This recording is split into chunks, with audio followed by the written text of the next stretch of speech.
Good morning to both of you. It's a big day. This is a big day for Savannah. I'm standing in what was formerly known as Calhoun Square. During my last hit, I misspoke saying that John C. Calhoun was a president. He was actually our 7th vice president, but he is known to be a slave owner.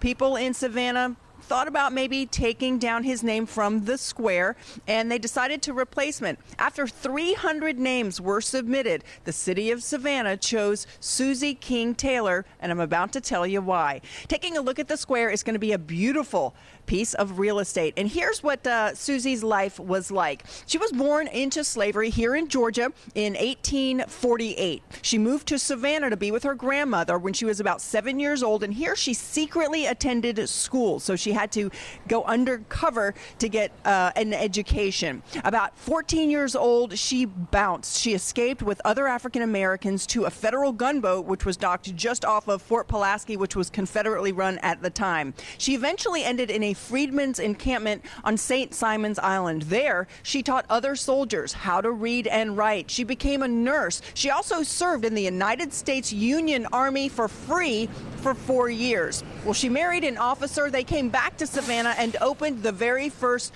African American school. So she was the very first teacher here in Georgia, first African American teacher. Well, her husband died, and she eventually had to get work with another family, moving up to Boston with them and remarrying, and there she lived out her final days. But first, she published a memoir, and she is still, to this day, the first and only African American woman to publish her experiences from the Civil War. And that is those are some of the reasons that this square is going to be dedicated in her honor. The festivities begin tomorrow at 11 a.m. City officials will be here by noon to officially rename the square for Susie King Taylor. Make sure you get a good parking space and make sure you bring something to party with, because it's going to be a good time. Right now, I'm sending it back to the studio with Ben and Kim. I also heard there's a football game this weekend or whatever, but it's really about the square. Guys?